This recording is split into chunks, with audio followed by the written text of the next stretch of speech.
रात का समय था।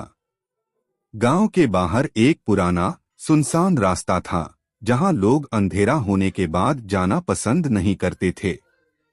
कहते थे वहां कुछ अजीब सा महसूस होता है, जैसे कोई देख रहा हो।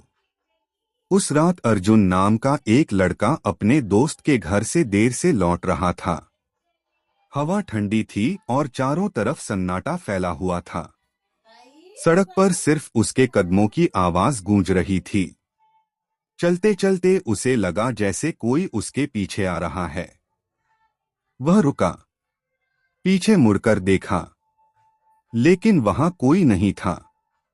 अर्जुन ने खुद को समझाया, शायद मेरा वहम है, और फिर आगे बढ़ने लगा। तभी दूर एक पेड़ के पास उसे कोई खड़ा दिखाई दिया। धुंधली सी परछाई, बिल्कुल स्थिर। उसका दिल तेज धड़कने लगा। वह धीरे धीरे उस तरफ बढ़ा और आवाज लगाई, कौन है वहां? कोई जवाब नहीं आया। हवा अचानक और ठंडी हो गई। पेड़ की शाखाएं हिलने लगीं, जबकि हवा चल ही नहीं रही थी। अर्जुन ने फिर देखा। अब वह परछाई गायब थी। उसके माथे पर पसीना आ गया। उसने कदम तेज कर दिए। तभी उसे अपने कान के पास किसी की धीमी फुसफुसाहट सुनाई दी। रुको! अर्जुन तुरंत पलटा, लेकिन पीछे कोई नहीं था। अब उसका डर बढ़ चुका था। उसने भागना शुरू कर दिया। रास्ता लंबा लगने लगा, जैसे खत्म ही नहीं हो रहा हो। अचानक उसके सामने वही परछाई फिर दिखाई दी। इस बार वह साफ थी।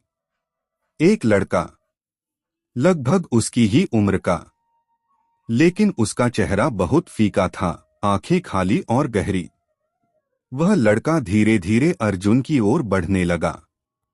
अर्जुन ने डरते हुए पूछा, तुम कौन हो? वह लड़का कुछ पल चुप रहा, फिर बोला, मैं भी कभी इस रास्ते से घर लौट रहा था। उसकी आवाज बहुत धीमी और ठंडी थी। अर्जुन का गला सूख गया। उसने पीछे हटना चाहा, लेकिन उसके पैर जैसे जमीन से चिपक गए थे। वह लड़का और पास आया। लोग कहते हैं यहां कोई नहीं आता, उसने कहा, क्योंकि मैं किसी का इंतजार करता हूं। अर्जुन की सांसें तेज हो गईं। उसने हिम्मत करके पूछा, किसका इंतजार? वह लड़का हल्का सा मुस्कुराया, लेकिन वह मुस्कान अजीब और डरावनी थी। किसी ऐसे का जो मेरी तरह देर से लौटे। अचानक चारों तरफ अंधेरा और गहरा हो गया। पेड़ों की परछाइयां लंबी होकर जमीन पर फैल गईं। अर्जुन ने आंखें बंद कर लीं। जब उसने फिर आंखें खोलीं, तो वह लड़का उसके बिल्कुल सामने खड़ा था। डरो मत, उसने कहा, मैं तुम्हें नुकसान नहीं पहुंचाऊंगा। बस अकेला